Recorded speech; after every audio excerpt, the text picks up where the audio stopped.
maybe focusing in on your strengths and maybe working on your weaknesses. But what are some questions they can ask themselves to figure out what their strengths are? I think it needs to start with, where do you want to be in 3 to 5 years? What if you could write out right now what your world's going to look like in 5 years? Do you know it?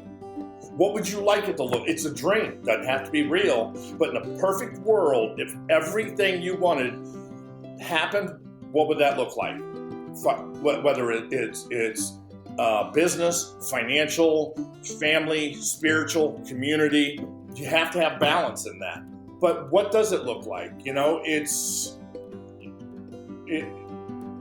I think so often we don't have that long-term vision, right? We don't have the if everything looked good, the Elon Musks, the Steve Jobs, Henry Ford vision that they want to have a car in every driveway.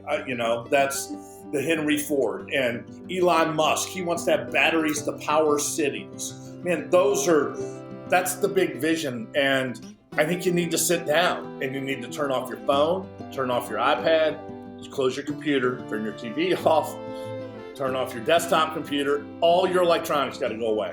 And you're going to grab a piece of paper, you're going to grab a pen, and if you want, grab a glass of wine or something, and start writing what your world's going to look like in 3 years or 5 years.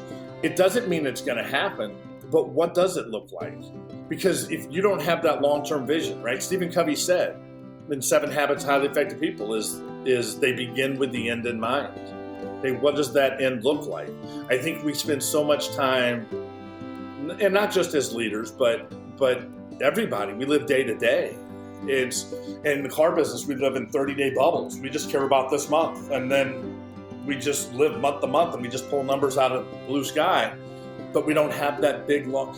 See, I need to, as a leader, I got to have a big vision. If I want to have followers, I got to be able to paint that big picture for them. Say, here's where we're going to be in 5 years, and here's how you're going to fit into this big picture.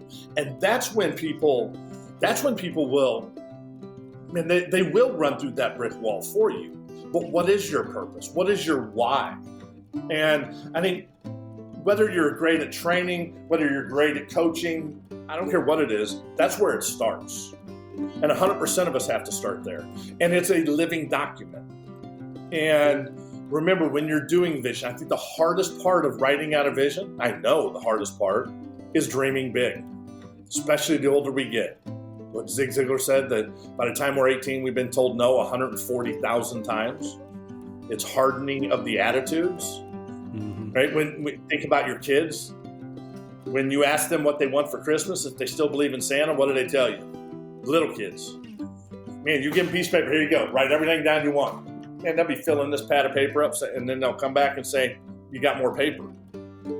Then the older we get, they say, what do you want for Christmas? We're like, I don't know. Just give me a gift card to Lowe's. Gift card. Yeah, gift card.